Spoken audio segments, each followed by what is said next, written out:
시간에 말씀 전하는 모든 희망을 얻으면서 모든 박하나 강나 하나님 대적하고 받은 모든 영광 명령 기업들 예수님으로 파세를 떠나가지 우리 전에 성령 나에게서 하나님 초청하고 오셔드리고 먼저 영광으로 임하시고 다스리시고 충만케 하시며 주 나라에 임하시고 뜻에서 이루어진 것이 땅에서 이루어지고 주께서 인도하신 것 심령하는 30배, 60배, 100배 차원함치 않는 가득하도록 시간 주장하시고 쌓여주옵소서.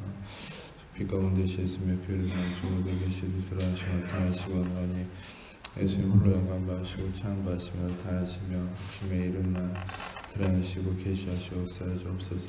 영화 종교 찬양 예수님께 올려드리오니 예수님 홀로 영광 받으시고 찬양 받으시며 나타나시며 쌓여주옵소서.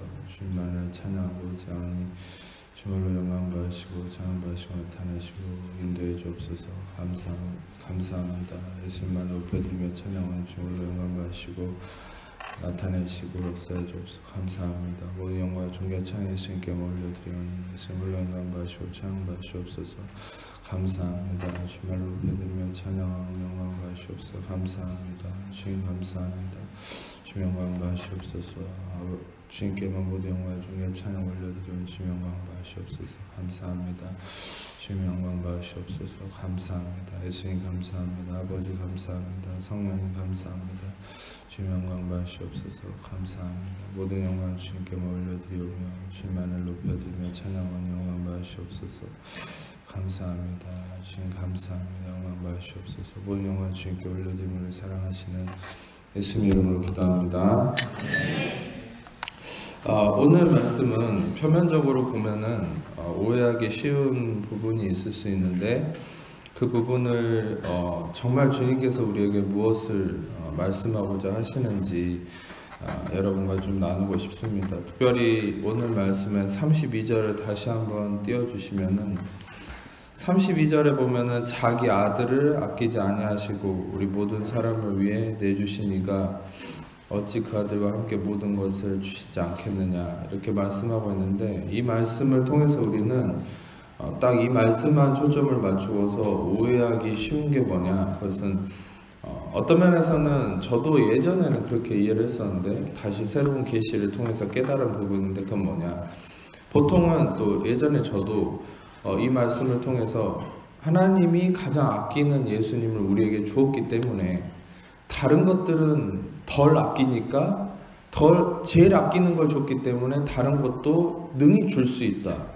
어떤 면에서는 가치가 더 높은 걸 줬기 때문에 가치가 낮은 것들은 알아서 주실 것이다. 이런 식으로 생각했다는 거죠.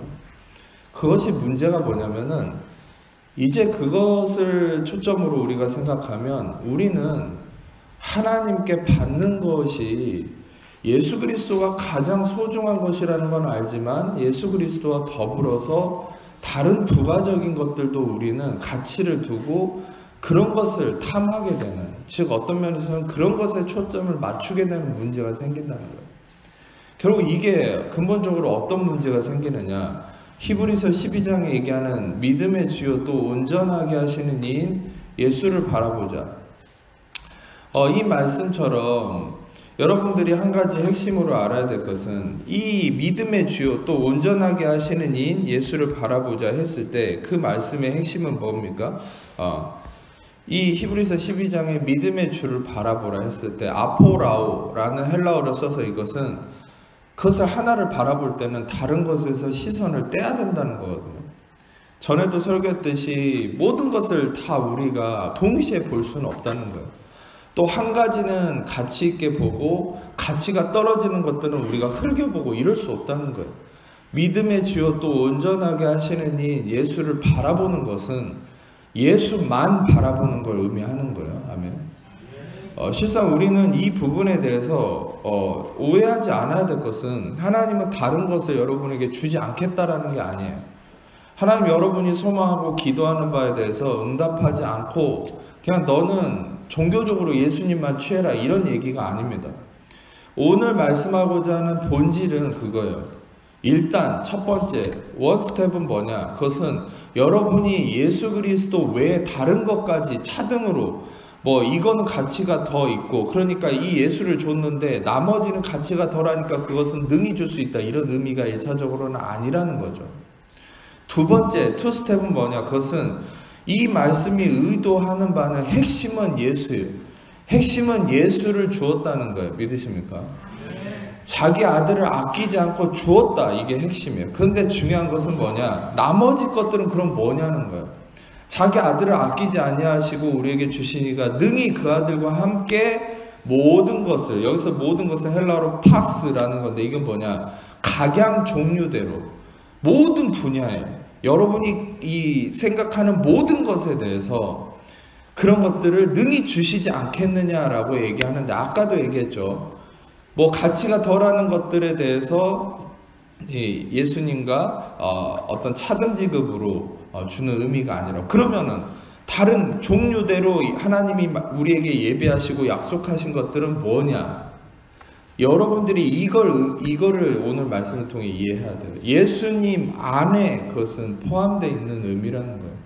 그러니까 예수님 밖에서 어떤 예수님과 더불어서 함께 할 수 있는 요소가 아니라, 여러분들이 바라고 원하는 그 모든 소망이 예수님 안에 있다는 거예요. 그래서 로마서 5장의 말씀처럼 소망이 우리를 부끄럽게 하지 않냐면 우리에게 주신 성령으로 말미암아 하나님의 사랑이 우리 안에 부은 바 됨이니. 그래서 그 하나님의 사랑이 로마서 5장에 무엇이라고 표현하고 있어요? 우리가 아직 죄인 되었을 때 그리스도께서 우리와 죽으심으로 하나님께서 우리에 대한 자기 사랑을 확증하셨다. 하나님의 사랑의 확증은 우리가 죄인 됐을 때 우리를 위해 죽으심에 대속하심에 예수님의 죽으시고 의롭다 하심에 죄사함에 그 십자가에 보여, 십자가의 대속하심만이 바로 우리를 위한 하나님의 사랑의 확증이라는 거죠. 그리고 그 하나님의 사랑의 확증이 바로 하나님이 우리에게 주신 소망의 완전성, 그 소망은 무엇이에요? 여러분들이 오늘 말씀이 말하는 바처럼 그리스도 안에 모든 것이 포함된 거예요. 그러니까 이전에 우리가 이해했던 바는 예수도 줬는데 다른 걸 주지 않겠냐, 이거는 그리스도와 다른 것들을 분리해서 그리스도와 다른 것들이 차등으로 여러분들 안에 이해는 되지만 예수님이 제일 중요하고 다른 것들은 중요하지 않아. 그렇지만 문제는 뭐냐, 그 원리는 여러분들이 예수도 보고 다른 것도 쳐다보게 되는 거예요. 하나님, 그럼 여러분들이 이렇게 기도하겠죠. 예전식의 이해 방식이라면, 하나님 왜 예수님을 주셨는데 다른 거 안 주십니까? 왜 예수님을 주셨는데 나한테 집을 안 주세요? 왜 예수님을 주셨는데 나한테 차는 안 주세요? 이런 식이 되죠. 왜 예수님을 주셨는데 나한테 진급은 안 주세요? 이런 식이 돼버리는 거예요. 그럼 뭐예요? 예수님도 보고 진급도 보고, 예수님도 보고 집도 보고, 예수님도 보고 돈도 보고, 우리는 동시에 두 마음을 품어버리는 거예요. 그런 식으로 돼버려요. 그것은 성경적이지 않죠. 그건 하나님의 원리가 아니죠.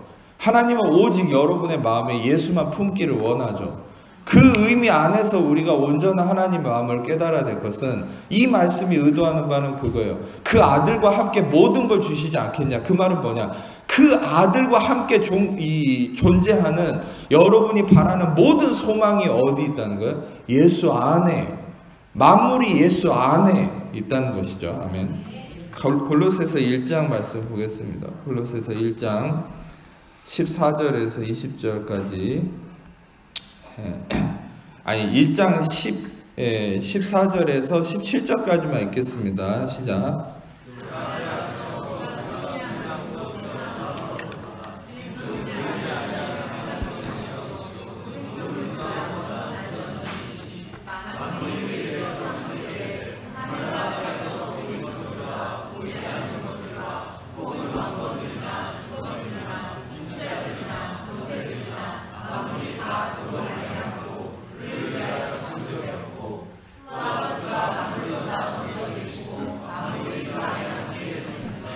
이 말씀은 여러분들이 꼭 메모해놓고 자주 읽고 묵상하셨으면 좋겠어요. 왜냐? 예수님이 어떤 분인지 우리는 잘 알 수 있어요. 예수님을 우리는 단순히 우리의 크로노스의 원인과 결과에 갇혀있는 우리의 한계적인 사고방식으로 어떻게 생각하냐면, 예수님은 우리가 죄를 짓고 그때서야 예비된 어떤 그런 구원자, 그런 식의 구원자로만 의미를 하는데, 성경은 예수님이 분명히 처음과 마지막, 모든 것의 시작과 끝이라고 말씀하셨어요. 믿으십니까?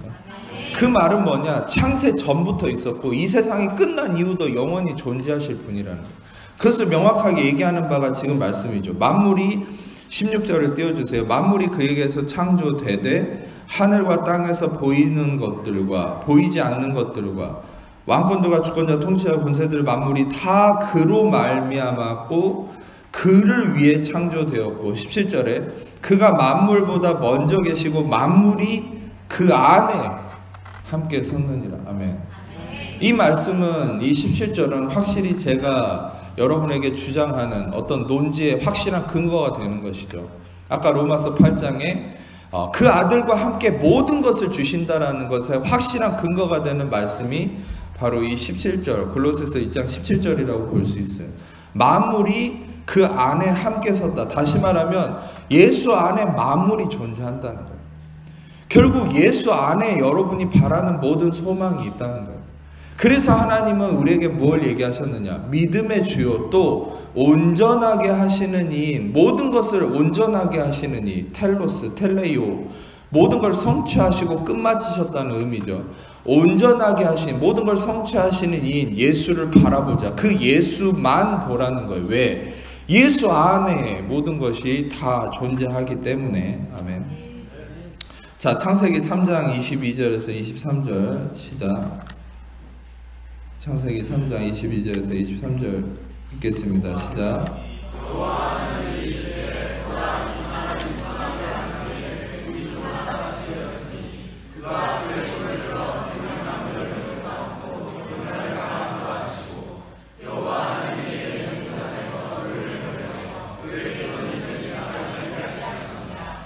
이 말씀은 인간이 저주를 받고 하나님이 이제 말씀하시는 부분인데 그것은 뭐냐? 이 말씀을 통해 우리가 알 수 있는 확실한 근거가 있어요. 그 뭐냐면 인간에 대해서 저주를 받고 하나님께로부터 떨어졌는데 인간에 대해 하나님 어떤 얘기를 하십니까? 저들이 생명나무 열매도 따먹고 영생할까 한다. 다시 말하면 이 말은 뭐예요?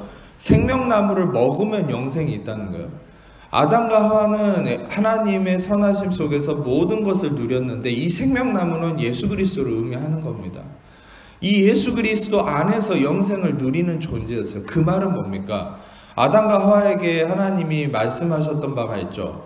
아담에게 먼저 말씀하셨죠. 그게 뭡니까? 너는 생육하고 번성하고 온 땅에 충만하고 이 온 땅을 정복하고 다스려라. 이 말이 뭐예요?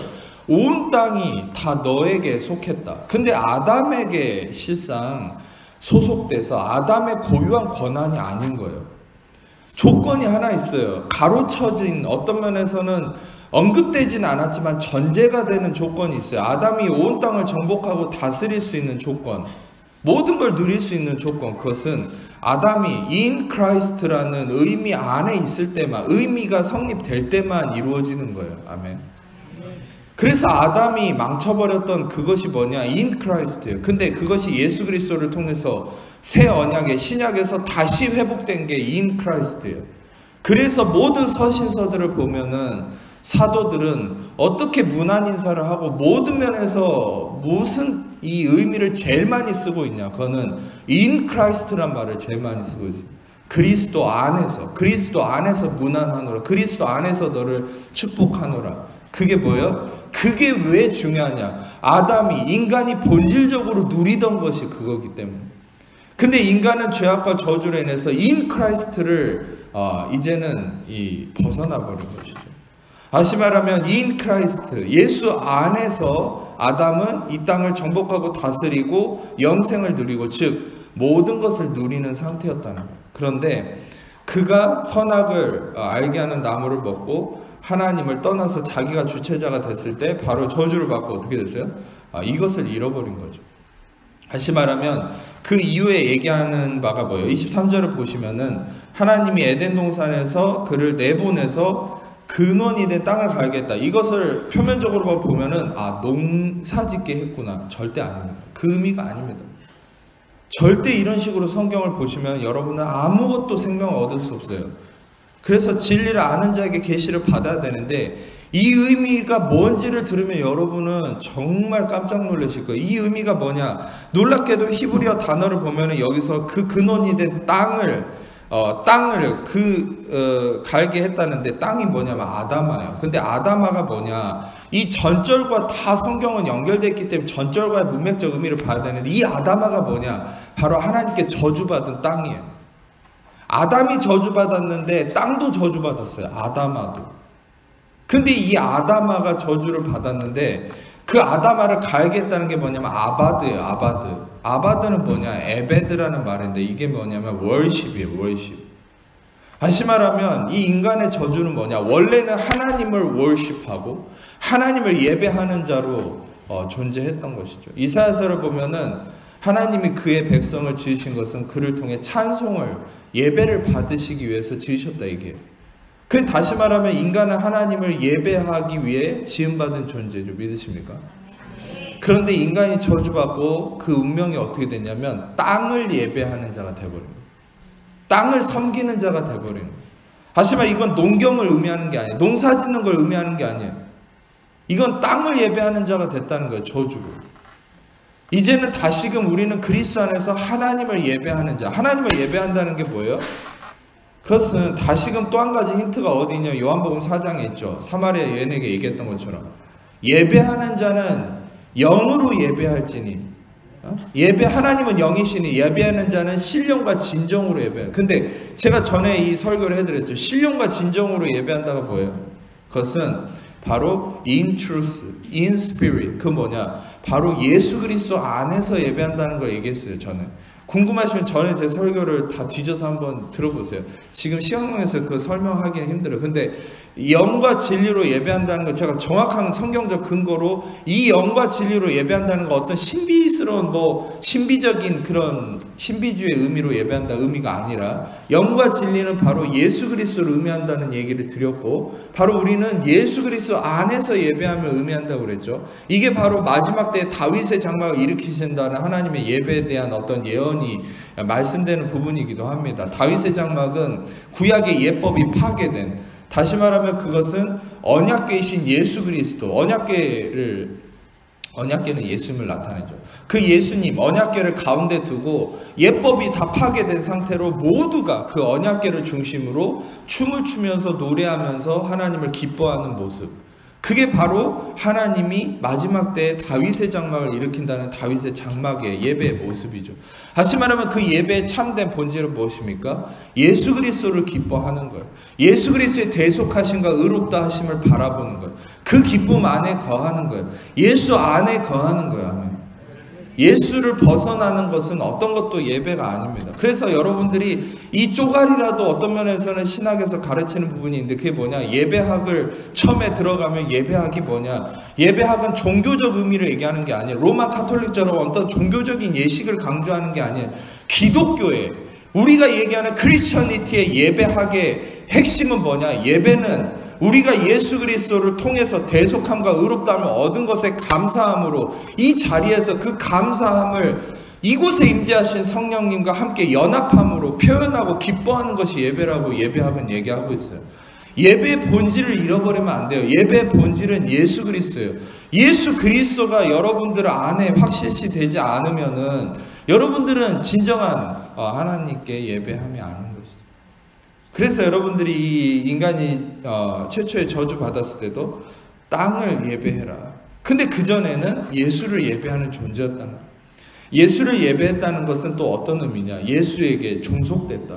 In Christ라는 의미를 갖고 있었다 했죠. 인간의 실존이. 그런데 인간이 선악과를 먹었다. 그게 뭐예요? 전에도 표현했듯이 하나님의 선하심, 토부, 보시기에 좋았다. 하나님의 선하심 안에 거했었지만 In Christ를 떠나서 자기가 선악의 주체자가 돼서 자기가 선악을 판단하는 자가 되었다. 그건 뭐예요? 예수를 거부하는 거죠. 그게 바로 율법주의죠. 율법주의자들이 이 땅에서 예수님이 오셨을 때, 이 땅에 오셨을 때 자기의 선악의 기준으로 예수님조차 판단했잖아요. 그게 바로 아담이 선악과를 먹은 행태인 거예요. 자기의 기준으로 하나님을 판단하기 시작했어요. 자기가 눈이 밝아져서. 결국에는 선악과는 율법주의를 의미하는 겁니다. 그것은 모든 성경이 그것이 매칭이 되고 그렇게 말하고 있어요. 결국 여러분들에게 말씀하고자 하는 것은 율법과 은혜는 하나의 원리가 아니라 성경의 창세기부터 계시록까지 모든 관통하는 이 진리의 본질은 율법과 은혜예요. 그것은 창세기 선악과부터 시작된 거예요. 결국 우리의 육신과, 저번 주에 설교도 그랬죠. 육신과 영의 개념이 뭐냐? 영을 신비주의의 개념으로 막 이 황홀경으로 생각하고 육신은 정욕적인 걸로 판단한다? 그것이 아니라 저번 주에 설교를 한번 들어보세요. 다시금. 육신과 영의 개념이 뭐냐? 육신은 율법이고 나의 중심전 나의 행위주의고 은혜는 뭐냐? 영이에요. 바로 예수 그리스도가 중심이 된, 말씀이 중심이 된 그것이 영이라고 하는 것이에요. 그래서 요한복음 4장에서도 하나님은 영이시니 말씀은 영이, 바로 은혜 본질이신, 은혜와 진리이신 예수 그리스도는 영이다. 그분이 중심되는 게 영적인 의미라는 거예요. 내가 중심되는 건 육적인 의미고, 다시 말하면 인간이 선악과를 먹고 내가 중심됐을 때 그건 육적 삶에 빠져서 인간이 생명나무를 벗어나서 영생을 잃어버리고 어떻게 됐어요? 영생을 잃어버렸다는 게 뭐냐? 땅에 종속됐다는 거예요. 땅에 종속됐다는 건 다시금 뭔지 아세요? 그것이 바로 이 복음서에 표현한 것처럼 예수님이 극단적으로 표현했죠. 너희는 너희 아비 마귀에게서 났으니 그는 처음부터 거짓말한 자예요. 거짓이 그 안에 넘쳐난다 얘기했죠, 예수님. 근데 인간에 대해서, 우리에 대해서 뭐라 얘기해요, 예수님은? 우리 아비가 마귀였다는 거예요. 야, 충격적이죠. 그건 예수님이 하신 말씀이에요. 근데 그건 무엇을 의미하냐? 우리가 처음부터 마귀에게서 난 게 아니라 바로 여기에서 그것이 성립이 돼버린 거예요. 땅을 갈게 했다. 땅을 섬기게 했다. 저주받은 땅을 섬겼다. 그게 뭐예요? 저주받은 이 땅의 정사와 권세와 이 어둠의 세상 주관자, 이 땅을 다스리는 마귀에게 종속돼 버렸다는 거예요. 마귀를 예배하는 자가 됐다는 거예요. 이 세상을 보세요. 이 세상은 마귀를 예배하고 있어요. 마귀를 예배하고 마귀의 탄압 속에서 죽어가고 고통당하고 슬퍼하고 자기가 이룬 것이 마치 성공인 양 해해낙낙거리다가 또다시 지옥으로 떨어지고 오르락내리락 파도 타면서 죽었다 살았다 사는 것도 아니죠. 이미 죽어있는 상태에서 난리 법석을 떠는 게 이 세상의 모습이에요. 이 세상의 모습을 보면서 많은 분들은 그렇게 생각하겠죠. 진리를 알지 못하고 잠시 육신에 속아 있을 때는 나도 저렇게 돈 좀 많아봤으면, 나도 저렇게 뭐 좀 있어봤으면. 그런데 여러분, 그런 마음이 생기는 것을 제가 뭐라고 할 수는 없지만 복음의 본질 안에서 생각해 보세요. 이미 죽어 있는 거예요. 예수를 알지 못하면. 여러분들에게 한 가지 더 비유를 들자면, 죽어 있는 시체가 롤렉스 시계를 차고 있으면 뭐예요? 죽어 있는 시체가 람보르기니를 타고 다니면 뭐합니까? 죽어 있는데. 차라리 살아서 걸어 다니는 게 낫지. 아멘. 중요한 건 여러분은 산자예요. 믿으십니까? 여러분에겐 생명이 있어요. 예수가 있어요. 그것이 여러분 안에 확실한 정체성이 되기를 축복합니다. 나에게 뭐가 있고 없고, 그것은 여러분들에게 있어서 그렇게 중요한 본질은 아닙니다. 저번 주에도 얼핏 지나가면서 얘기했듯이 돈은 있다가도 없어지고 없다가도 생기는 거예요. 여러분 지금 돈은 없지만 하나님의 뜻 안에서 여러분에게 어마어마한 돈이 생길 수도 있는 거예요. 명예도 마찬가지고 권력도 마찬가지고. 왜냐? 그것은 여러분들에게 있어서 본질이 아니기 때문에. 그러나 예수는 아무나 가질 수 없는 거예요. 예수는 일단 택하는 자에게만 주시는 거예요. 할렐루야. 그리고 여러분과 저는 그 예수를 가졌다면 그 예수 안에 모든 것이 있기 때문에 우리는 그 자체가 소망인 거예요.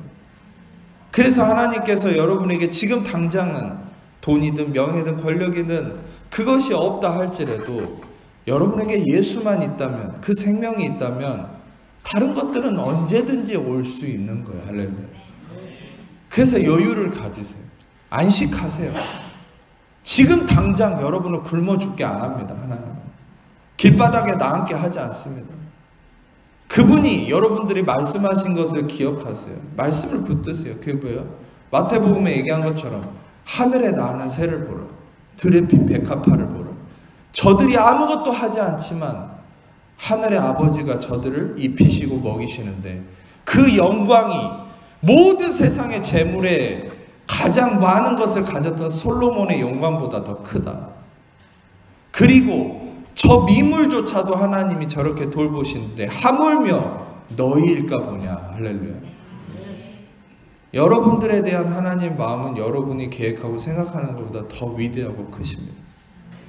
여러분이 알지 못하는 것까지 이미 하고 예비하고 계신. 그래서 여러분이 그 예수 안에서 모든 걸 보셨으면 좋겠어요.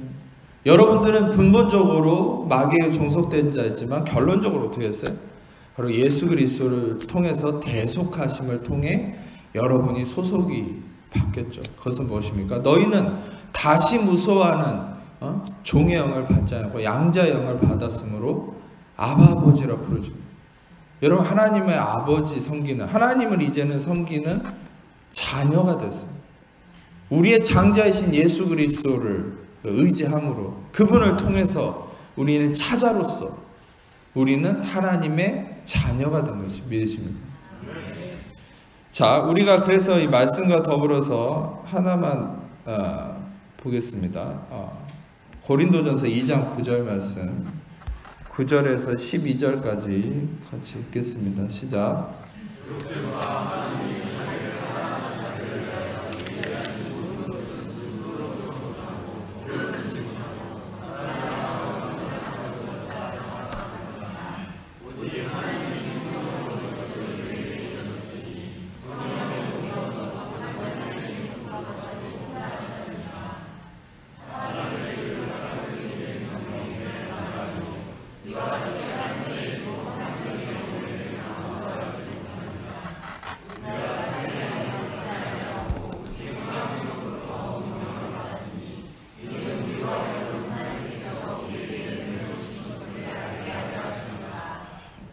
제가 먼저 좀 읽은 것 같은데 우리가 이제 다시 로마서 8장을 넘어가서 이제 이 부분을 한 번 더 확인했으면 좋겠는데, 제가 아까 8장 32절을 그렇게 해석해드리고 말씀드린 근거 중에 또 한 가지 확실한 근거가 있어요. 그게 뭐냐면 문맥적으로 봐야 되는데, 아까도 얘기했듯이 뭘 주네 안 주네의 의미로 이 32절을 판단해버리면 큰 오류가 생기는 게, 한번 31절부터 34절까지를 보시면은 전혀 우리가 뭘 주네 안 주네 의미로 해석해버리면 매칭이 안 되는 구절이에요. 32절. 왜냐? 31절부터 읽어보면 하나님이 우리를 위하시면 누가 우리를 대적할 거냐?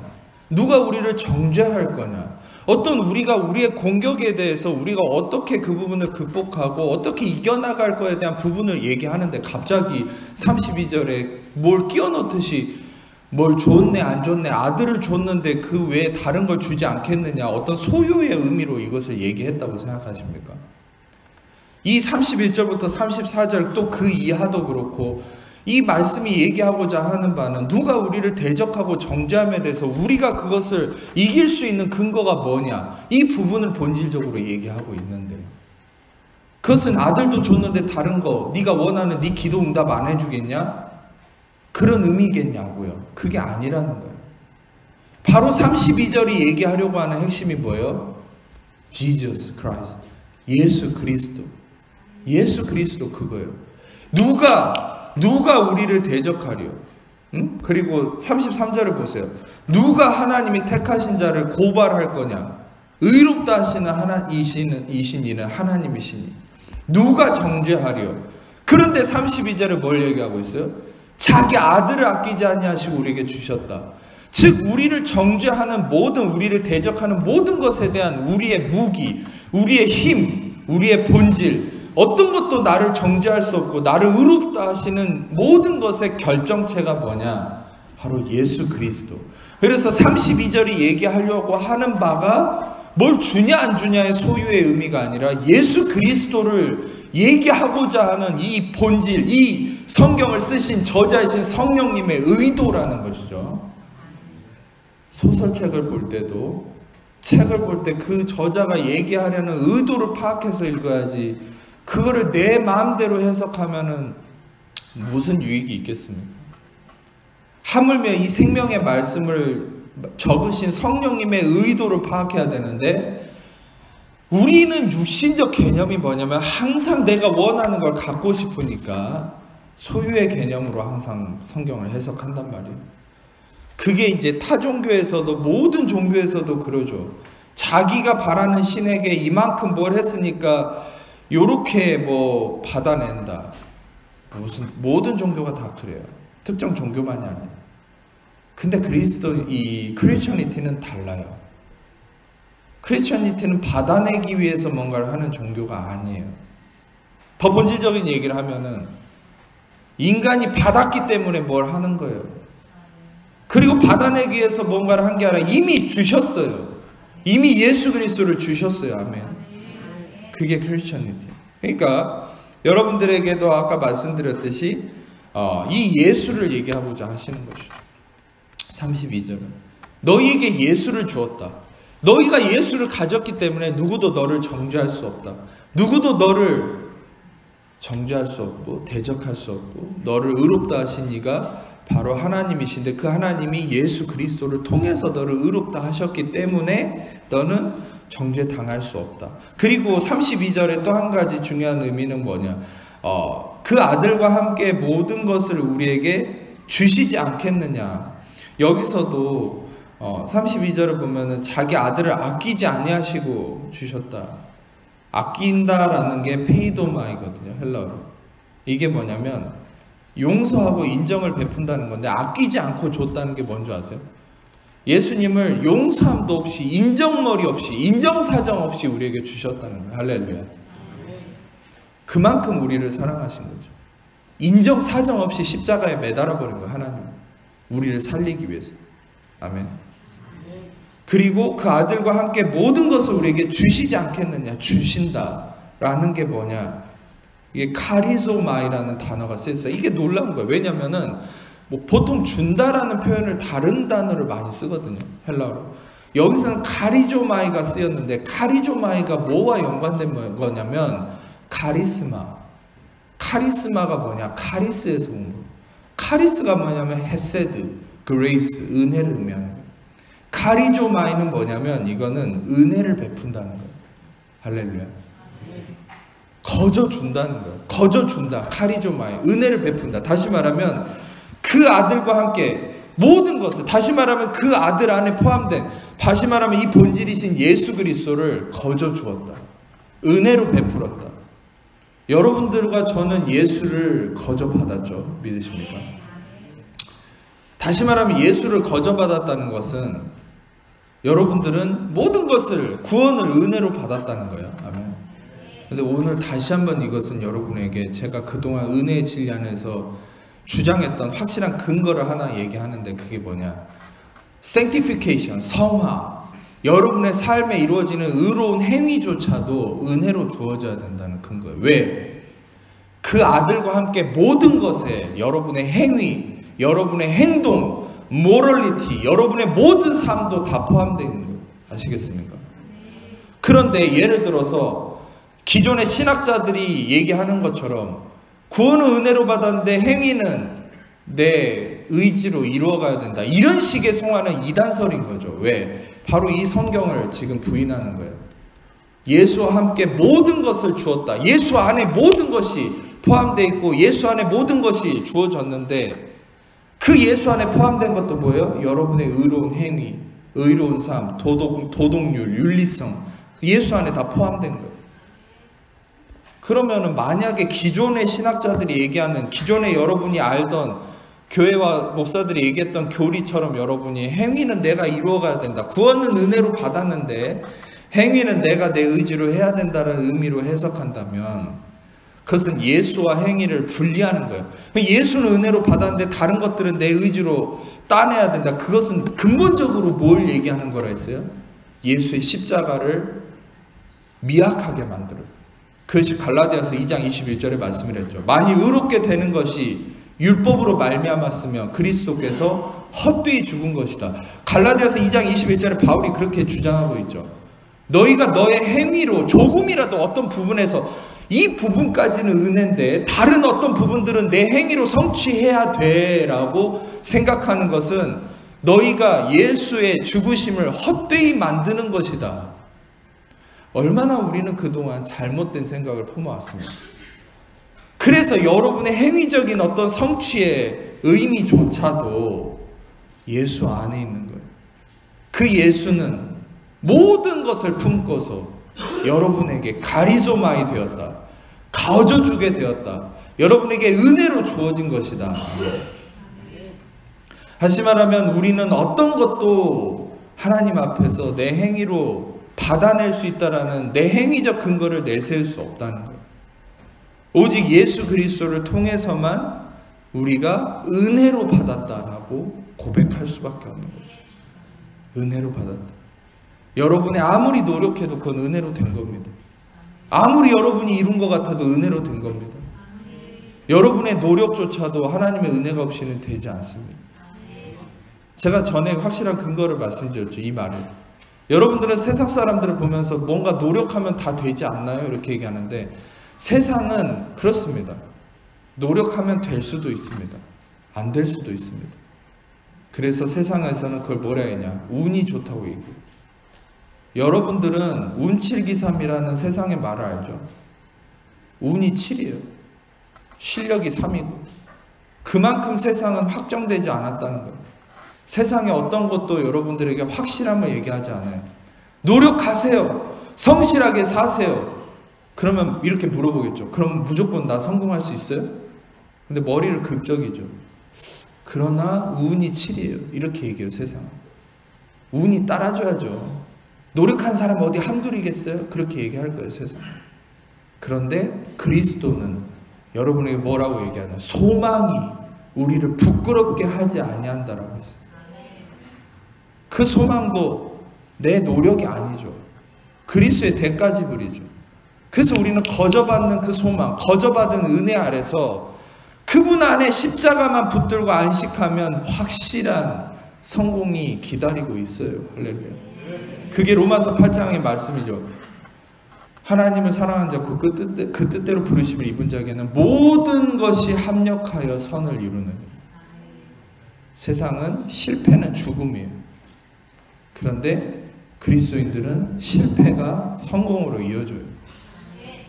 아, 목사님, 세상에서 에디슨도 100만 번의 실패가 그를 발명왕으로 만들지 않았습니까? 에디슨도 크리스천이었다는 거 아십니까? 할렐루야. 결국 여러분들, 물론 세상에서도 끊임없이 노력해서 성공한 사람들도 있을 수 있겠죠. 근데 아까도 얘기했잖아요. 결국 세상은 운을 생각한다. 그리고 실제로 그 운이라는 게 있어요. 불확실한. 바람에 이끌리듯이. 실제로 세상 사람들이 타로점을 보거나 무당에게 점을 보는 그 점이 맞아요. 왠지 아세요? 세상 사람들은 성령에 이끌리지 않고 악한 영에 이끌리기 때문에 그리스도가 없으면 악한 영의 다스림을 받고 있거든요. 그러면 그 악한 영의 흐름 안에 있기 때문에 신문에 나와 있는 운세나 이 무당이 얘기하는 바가 맞아요. 무당이 얘기하면 그대로 마귀가 또 그 사람한테 역사에서 그런 일이 일어나게 해요. 근데 무당은 절대 그리스도인의 점을 보지를 못해요. 왜? 하나님께 속해 있기 때문에. 그리스도 안에, 운명이 그리스도 안에 있기 때문에. 전에 그런 일화가 있다 했잖아요. 아직 믿음이 미약한 집사들이 점을 보러 갔는데 무당이 처음에 가자마자 당신은 왜 교회 와야지 여기 와 있습니까? 여러분, 우리의 운명을 절대 세상이 판단할 수 없어요. 그래서 여러분이 예수 안에 있는 자라면 뉴스에서 얘기하는 것, 신문에서 얘기하는 것, 세상이 얘기하는 바가 여러분에게 성립이 되지 않아요. 이게 여러분의 소망이에요. 아멘. 여러분들은 세상 속에 살기 때문에 그게 두렵죠. 뉴스에서 얘기가 나오고 신문에서 얘기가 나오고 세상 사람들이 이런 얘기 저런 얘기 하면은 와, 나도 그러면 어떡하지? 그러니까 막 나도 모르게 분주하고 조급하고 염려하고 두려운데, 여러분이 오늘 말씀을 통해 한 가지 확실히 알았어요. 여러분의 운명은 세상과 달라요. 여러분의 운명은 여러분은 예수님 안에 있어요. In Christ라는 거예요. 그럼 세상과 성립되는 게 아니라 여러분의 운명은 성경 안에서 확인할 수 있어요. 오늘의 운세를 보고 싶습니까? 성경을 펴보세요. 오늘 아침에 여러분이 성경을 묵상하면서 주시는 메시지가 여러분의 운세입니다. 할렐루야. 신문에 있는 운세는 마귀에게 속한 자들 거예요. 여러분의 운명은 성경 안에 있어요. 근데 성경이 여러분의 운명을 뭐라 얘기한 줄 아세요? 여러분의 운명을? 다시 한번 얘기할게요. 하나님을 사랑하는 당신은 모든 것이 합력하여 선을 이룬다. 당신 오늘 실수하는 것도, 당신 오늘 잘한 것도, 모든 것이 합력하여 선을 이룬다. 이 믿음이 있는 자가, 소위 어떤 잘못된 생각을 하는 사람의 주장처럼 이 믿음을 가진 자가, 그러면 나는 마음대로 살아도 되겠네, 이런 사람 없어요. 오히려 모든 것이 합력하여 선을 이룬다는 믿음이 있는 자는 모든 것을 할 때 기쁨과 자유함과 감사함, 안식이 있는 거예요. 그 사람을 통해 진정한 열매가 이루어지는 거고요. 전에 서커스 얘기를 했죠. 옛날에 서커스는 외줄타기 할 때 아래 보호장치가 없어서 떨어지면 죽어버리고 이 다리가 부러지거나 평생 불구로 살아야 되는 문제가 생기니까 줄을 건널 때 두려워서 그냥 겨우 건너거나 아니면 좀 걷다가 떨어져 버려요. 진짜 떨어져 버려요. 두려움 때문에. 근데 나중에 하도 사고가 많이 나니까는 그물망을 쳐놨는데 사람들이 떨어져도 죽거나 다치지 않는다는 믿음이 있기 때문에 어떻게 해요? 마음껏 줄 위에서 묘기를 부리기 시작하는 거예요. 더 화려한 액션을 하는 거예요. 더 놀라운 모습이 나타나는 거죠. 성공하는 건 물론이고 우리의 인생도 그렇습니다. 여러분에게 보장된 장치가 있다는 걸 알아야 돼요. 여러분에게 보증된 확실한 여러분의 백이 있다는 걸 알아야 돼요.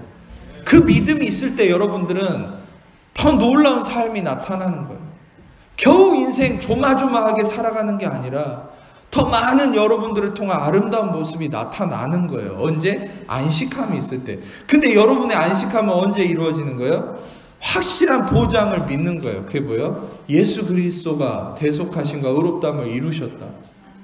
여러분의 실패에도 불구하고 예수님이 대가를 치르셨기 때문에 당신은 그것을 통해서도 다시금 돌아올 수 있다. 그래서 이번 주 수요일날 그런 설교를 제가 했잖아요. 아브라함을 표현하면서 Covenant of Grace, 은혜의 언약 안에 있었던 아브라함은 은혜의 언약의 능력 안에서 그가 실수했음에도 더 많은 재산을 얻고 복을 받았다. 이건 이해할 수 없는 거죠. 그런 아브라함의 모습, 우리는 결국 이런 어떤 은혜 아래 있는 존재잖아요. 아브라함의 복을 받은 자니까 그리스도 안에서. 우리의 실수가 우리를 망하는 게 아니라 다시 말하면 성공에 이르게 한다. 이건 세상이 이해하지 못하죠. 너가 사망의 음침한 골짜기를 다닐지라도 해를 두려워하지 않을 것은 주의 지팡이와 막대기가 나를 안위하십니다. 당신이 실수해서 사망의 음침한 골짜기로 갔다 해도 다시 그 시점에서 은혜이신 예수 그리스도를 발견하면, 주의 지팡이와 막대기 십자가를 발견하고 십자가 안에 거하면 그가 안위하심으로 안식함 속에 여러분들은 다시 푸른 초장으로 가게 돼요. 더한 축복을 받게 돼요. 그러면은 목사님, 더한 축복을 받기 위해서 마음대로 죄 지어도 되나요? 그게 바로 로마서 6장의 말이잖아요. 로마서 5장 20절에 죄가 더한 곳에 은혜는 더 넘친다 했더니 반대파들이 바울에게 그렇게 주장한 거죠. 그러면 은혜를 더하게 하려고 죄를 더 지어야 됩니까? 이렇게 생각하는 분들이 있을 수 있어요. 그렇지만 아까 서커스 비유를 했잖아요. 이런 확실한 하나님의 보장을 믿을 때, 이 안식함 속에서 여러분들은 더 많은 것을 하게 되고 더 능력 있는 삶을 살게 된다.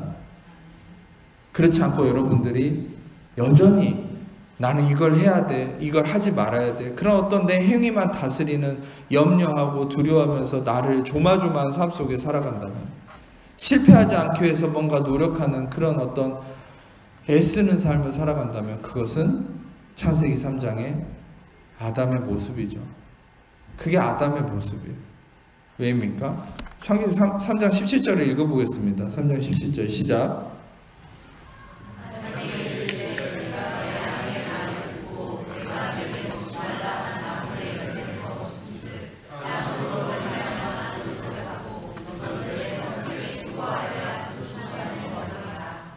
땅은 저주를 받았고, 아담아, 아까도 얘기했던 아담아예요. 여기서 저주받은 땅, 아담아.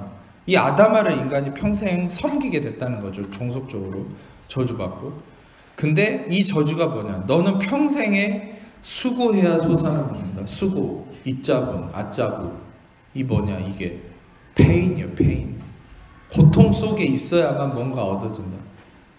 그러니까 이제 전에도 다시 한번 표현했던 거지만 얘기 드리면, 세상이 주장하는 바가 뭔지 아세요? No pain, no gain이잖아요. 이건 세상의 말이라고요. 우리가 학교에서, 교과서에서 사람들에게 들었던 No pain, no gain, 이게 저주인데 우리 이게 하나의 원리라고 생각하잖아요. 아, 고통 없이 얻어진 게 없다? 그 크리스천들도 그렇게 사는 거예요. 이게 저주인지도 모르고. 그런데 우리는 어떤 존재가 됐어요? 갈라디아서 3장 13절에 그리스도께서 저주를 받으사 율법의 저주에서 우리를 속량하셨으니 기록된 바 나무에 달린 자마다 저주를 받은 바 되었느니라. 아브라함의 복이 이제 우리에게 미치게 됐죠. 왜? 그리스도가 저주를 받았기 때문에. 여러분도 더 이상 페인이 있어서는 안 되는 거예요. 페인이 있다 해도 여러분들이 그것을 통해 뭔가를 얻어낸다는 생각을 하지 마세요. 그 페인이 축복으로 바뀐다는 믿음을 가질 뿐이지, 그 페인을 담보로 내가 고통을 당했기 때문에 그것을 대가로 뭔가를 얻어낸다는 이런 잘못된 생각에 빠지지 않기를 축복합니다. 이 아주 한 끗 차이지만 이 생각을 바로잡으세요. 내가 고통이 있는데, 지금 삶에 문제가 있는데 이것을 대가로 뭔가를 얻겠다라는 생각은 세상의 원리예요. 율법주의예요. 그건 저주예요. 근데 여러분이 지금 고통이 있지만 하나님은 합력할 선을 이루셔서 여러분의 고통을 선으로 바꾸신다. 이 믿음이 여러분의 본질적 믿음이 돼야 되는 거예요. 여러분의 고통이 있습니까? 아픔이 있습니까? 하나님 그것을 그리스도를 통해 이미 대가를 치르셨기 때문에 선으로 바꾸십니다. 합력할 선을 이루십니다. 마지막으로 이제 우리를 의롭다 하신 예수님에 대한 부분만 얘기하고 마치겠습니다. 로마서 4장 25절 읽겠습니다. 시작.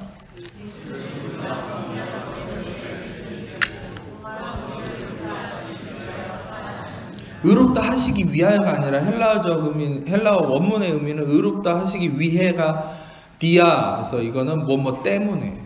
다시 말하면 더 정확한 원어적 의미는 번역이 실수입니다. 이거는 원어적 의미는 의롭다고 하셨기 때문에, 의롭게 하셨기 때문에 그가 부활하셨다. 예수님의 부활은 뭘 얘기하는 거예요? 여러분의 justification, 여러분의 의롭다함을 증명하는 거예요. 그래서 divine receipt, 신성한 영수증이라고 했죠. 우리는 예수님의 부활이 믿어지잖아요. 여러분 이것이 있어요. 여러분이 예수 그리스도를 논리로 믿는 게 아니고 믿어지는 거죠. 맞습니까? 택함 받은 자는, 여기 앉은 모든 자들이 믿어지는 거예요. 근데 믿어지는 사람은 세트가 있어요. 부활도 믿어져요. 또 동정녀의 탄생도 믿어지고. 근데 부활이 믿어졌을 때 그 부활이 무슨 의미인지는 알아야죠. 아, 예수 부활하셨다. 그게 나에게 무슨 의미가 있냐? 바로 부활은 여러분이 의롭게 되었다. 예수의 피로 의롭게 되었다는 것을 증명하는 거예요. 왜? 성경이 얘기하는 것처럼 예수님은 우리를 의롭게 하셨기 때문에 부활하셨으니까. 마지막으로 로마서 10장 4절을 읽겠습니다. 시작.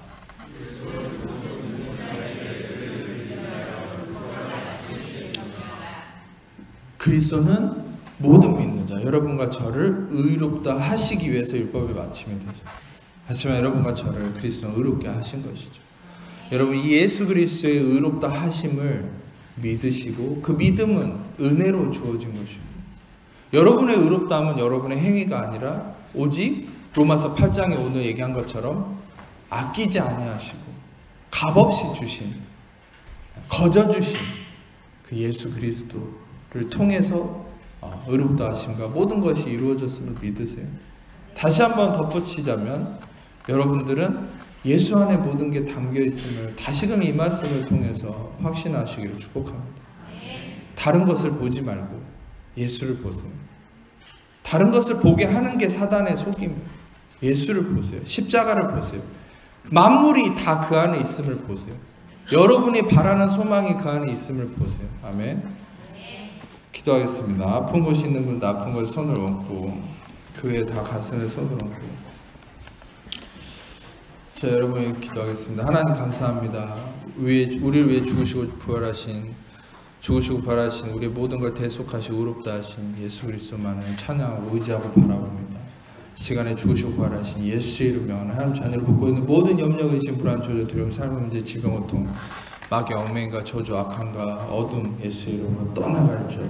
자유케 될지어다. 머리끝 발까지 예수의 피를 뿌리고 덮노라. 대속하심의 은혜 그 보혈을 뿌리고 덮노라. 예수의 이름으로 온전케 될지어다. 온전케 되었으며 선포합니다. 주님 임하시옵소서. 주님 다스리시고 충만케 하옵소서. 마음의 모든 묶임 예수의 이름으로 풀릴지어다. 자유케 될지어다. 마음의 소망이 일어날지어다. 기쁨이 일어날지어다. 평강이 일어날지어다. 항문의 치즈 예수의 이름으로 떠나갈지어다. 온전케 되었으며 선포합니다. 등에 척추의 아픔으로 인한 것들 예수의 이름으로 온전케 될지어다. 온전케 되었으며 선포합니다. 손톱의 문제 예수의 이름으로 온전케 될지어다. 온전케 되었으면 선포합니다. 손가락의 관절 예수의 이름으로 회복될지어다. 회복되었음을 선포합니다. 배의 복통 예수의 이름으로 떠나갈지어다. 온전케 되었음을 선포합니다. 일단 어딘지 모르겠지만 낭종으로 인한 문제 예수의 이름으로 회복될지어다. 회복되었음을 선포합니다. 다시금 선포하는 것은 종양의 문제 예수의 이름으로 종양 떠나갈지어다. 뿌리가 뽑혀 바다에 던지어질지어다. 예수의 이름으로 온전케 되었음을 선포합니다. 주님 감사합니다. 주님 감사합니다. 임하시옵소서. 다시금 예수의 이름 복통 예수의 이름 뿌리가 뽑혀 바다에 던지어질지어다. 예수의 이름 떠나갈지어다. 온전케 되었음을 선포합니다. 여성의 유방의 문제 예수의 이름으로 온전케 될지어다. 온전케 되었음을 선포합니다. 주님 임하시옵소서. 임하시옵소서. 귀간지의 안 좋은 문제 예수의 이름으로 회복될지어다. 온전케 되었음을 선포합니다. 눈의 시력으로 인한 문제, 눈의 모든 질환들 예수의 이름으로 회복될지어다. 깨끗게 될지어다. 온전케 되었음을 선포합니다. 자유케 하시옵소서. 자유케 하시옵소서. 감사합니다. 마음의 슬픔과 외로움과 고독함들 예수의 이름으로 떠나갈지어다. 예수로 인한 기쁨이 솟아날지어다. 주 임하시옵소서. 기쁨의 영으로 임하시옵소서. 감사합니다. 평강이 임할지어다. 감사합니다. 자유케 될지어다. 묶임으로부터 예수의 이름으로 자유케 될지어다. 모든 어둠의 영 예수의 이름으로 떠나갈지어다. 감사합니다. 주님 임하시옵소서. 영광 받아 주옵소서. 모든 영광 주님께 올려드리니 우리의 사랑하는